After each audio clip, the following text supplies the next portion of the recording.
జార్ఖండ్ రాజకీయాలు రసవత్తరంగా సాగుతున్నాయి. జేఎంఎం లెజిస్లేచర్ పార్టీ నేతగా చంపై సొరెన్ను ప్రకటించి గంటలు గడుస్తున్నా రాజ్భవన్ నుంచి ఆహ్వానం అందలేదు. దీంతో ఏం జరుగుతుందనే ఉత్కంఠ కొనసాగుతుంది. అదే సమయంలో జార్ఖండ్లో క్యాంప్ రాజకీయాలు మొదలయ్యాయి. ప్రత్యేక విమానంలో 43 మంది ఎమ్మెల్యేలు హైదరాబాద్ రావాలనుకున్నా వెదర్ సహకరించకపోవడంతో డ్రాప్ అయ్యారు. జార్ఖండ్ సీఎం హేమంత్ సోరెన్ రాజీనామా, అరెస్ట్ తర్వాత ఆ రాష్ట్ర రాజకీయాలు కీలక మలుపు తిరుగుతున్నాయి. ఎమ్మెల్యేలను కాపాడుకునే పనిలో జేఎంఎం, కాంగ్రెస్, ఆర్జేడీలు తలమునకలయ్యాయి. హైదరాబాద్ కేంద్రంగా క్యాంప్ పాలిటిక్స్ కు తెరతీశాయి.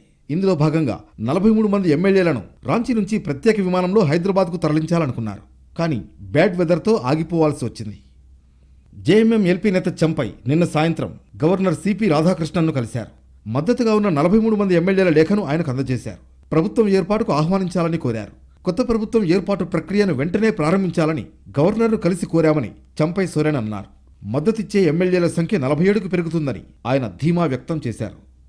नया सरकार गठन करने का दावा पेश किया था, उसी को जल्दी बहुत लेट हो गया कि 20-22 घंटा हो गया, इसलिए इसको बहुत जल्दी नया सरकार गठन का प्रक्रिया को पूरी किया जाए, ये हम लोग कहा। लेकिन राज्यपाल महोदय से ये आश्वासन मिला कि हम जल्दी करने का हम विचार कर रहे हैं. జార్ఖండ్ కుదిపేస్తున్న మనీ లాండరింగ్ కేసు కీలక మలుపులు తిరుగుతోంది.